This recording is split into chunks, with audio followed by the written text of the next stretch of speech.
Today we will be talking about 5 ways Microsoft can win the console war, and I promise you, I have not seen anybody talk about number 4 yet. Microsoft is in a very unique position to make some moves that have not been done yet in the video gaming space, and if they do, this is going to be world-changing. I am not kidding. So anyway, Microsoft's head of Xbox, Phil Spencer, is not having a great week this week after he has laid over on a podcast and basically wished that it was all just done for. He said that they are not in the business of out-consoling Sony or Nintendo, and that there really isn't a great solution for them to win.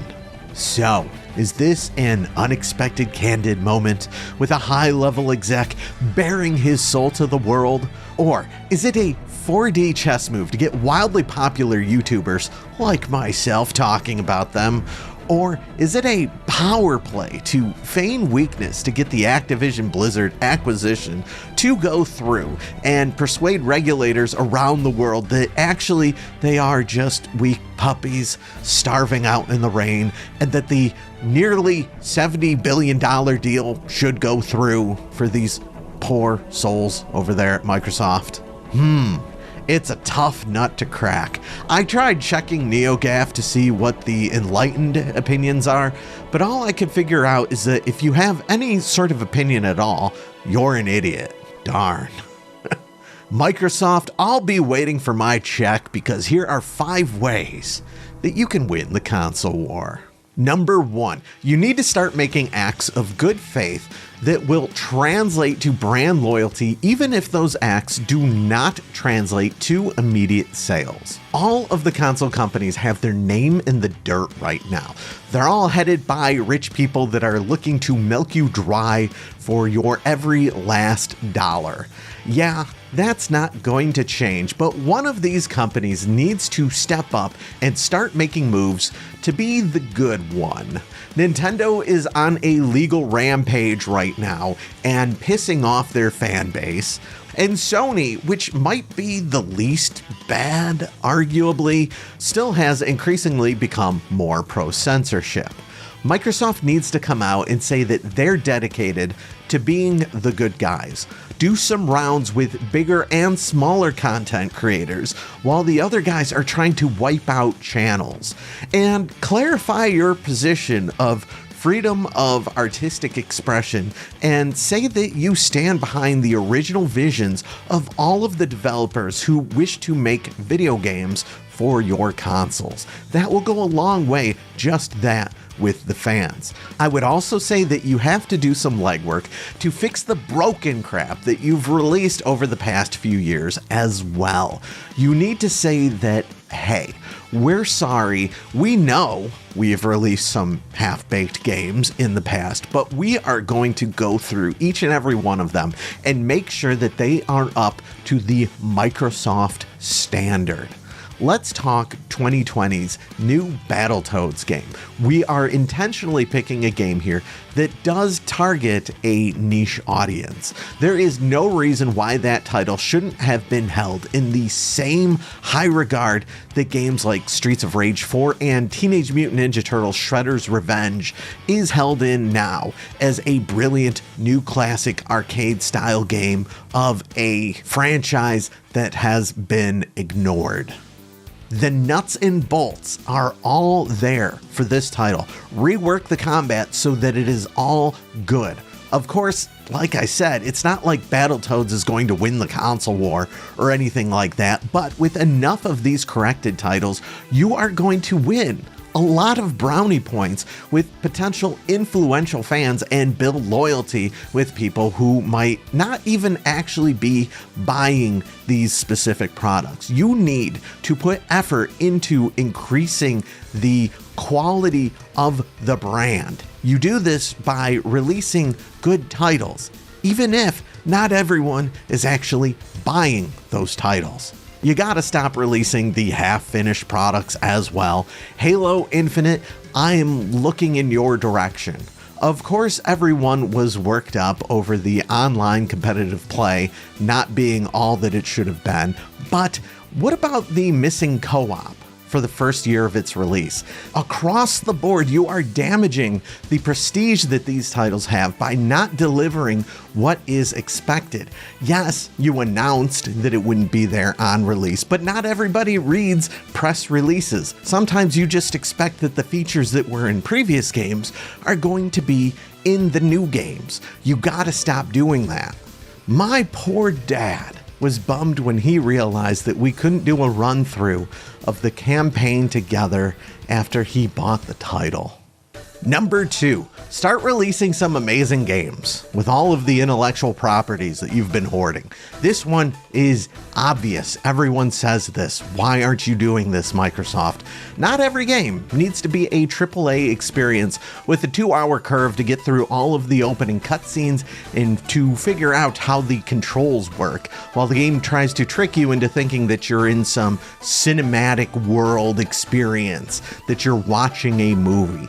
Nintendo has figured this out. Nintendo figured out that they could release culture-shifting games with basically ancient technology by just ensuring that the games play very well, that there's a variety of them, and they aren't overwhelming in any particular area. Start spitting out some Nintendo budget level games so that you can get more of them out there that are really well made and all of the different genres from franchises that people love. Let the floodgate open.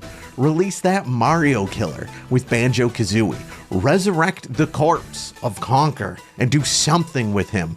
Build up Fusion Frenzy to take on Mario Party. Pay Mistwalker to make another Lost Odyssey. Okay, maybe that one's just for me. How about another Jet Force Gemini or Crimson Skies? Of course, not everything needs to be developed in-house.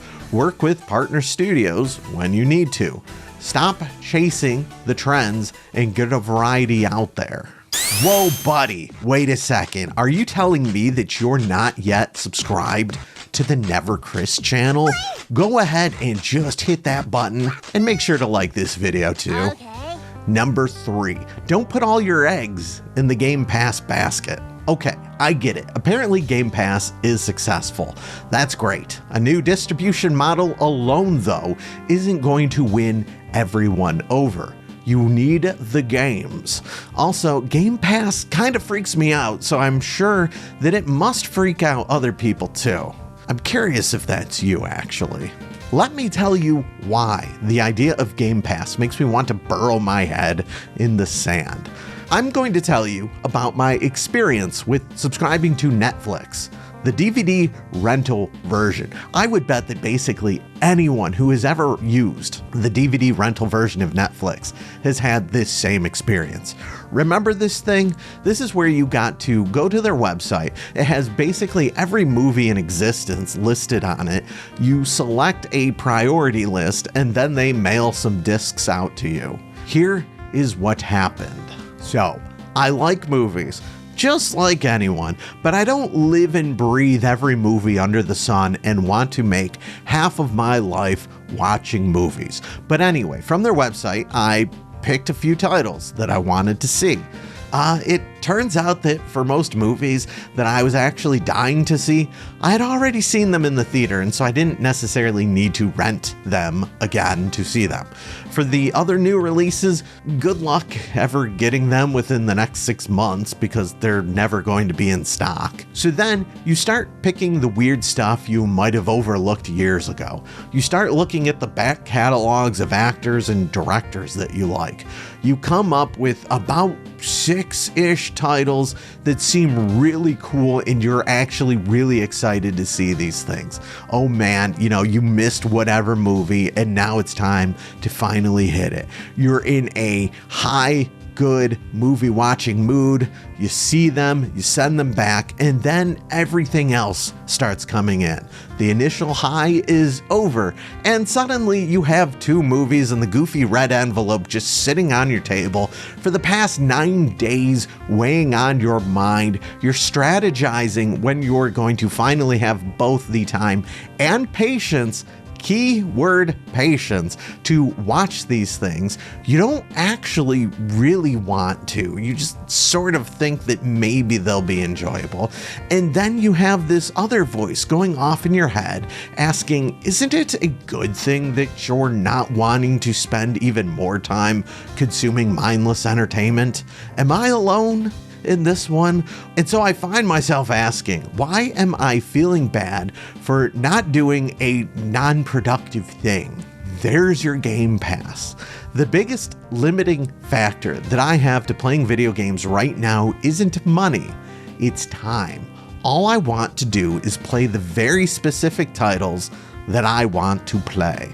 Sometimes these games aren't on Xbox. Sometimes they are older games that I already own, or maybe even retro pre-Xbox titles. Very few of these games that I really want to play end up being on Game Pass.